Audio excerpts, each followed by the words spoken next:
everyone, and welcome back to Reasons to Read. And today we're going to have a slightly different Reasons to Read, because today we're going to have a Reasons to Read one of my books. Because sometimes I just want to do some self-promo and talk about my books, so that's what we're going to do today. Today we're going to talk about Reasons to Read A Little Gentleness and Other Stories by me.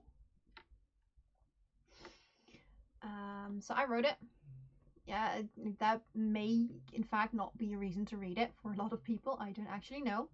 But, you know, it's important to be upfront about these things. And yes, I do have different author names. But so, reasons to read this particular book. It's a very short book. It only has about 10 cozy short stories. And, you know, the subtitle for this book is 10 Cozy Stories in Which Nothing Terrible Happens. And I'm just going to point you at all of 2020. Just all of 2020. Cozy stories in which nothing terrible happens.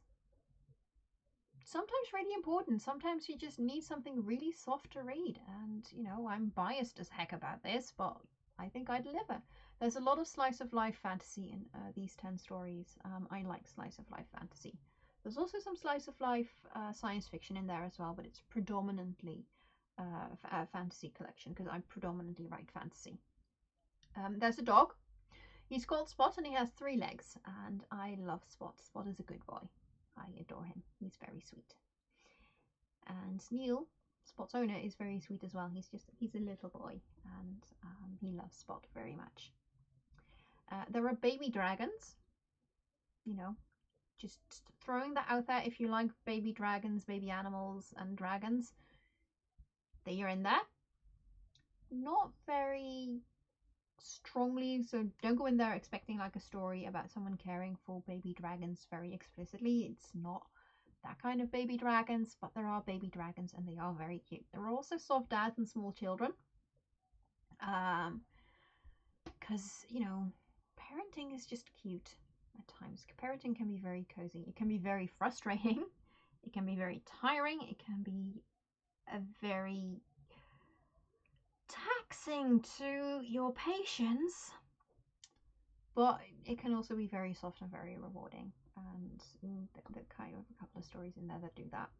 So there are also people who come together to complete a knot race and make new friends.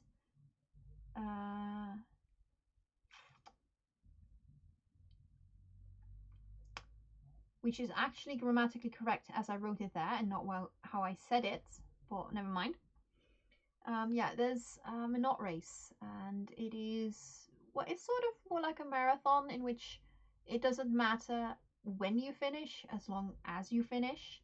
And it's very much about people coming together to encourage each other to keep going and to make it to that finish line.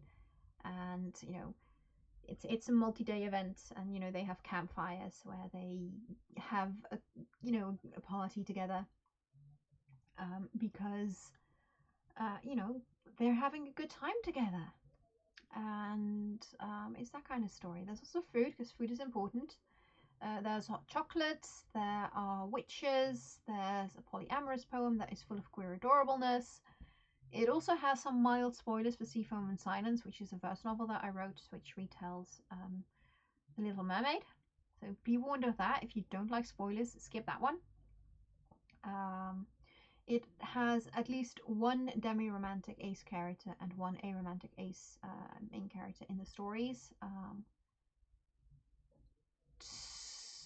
It may not necessarily be too clear from the stories, but they are there.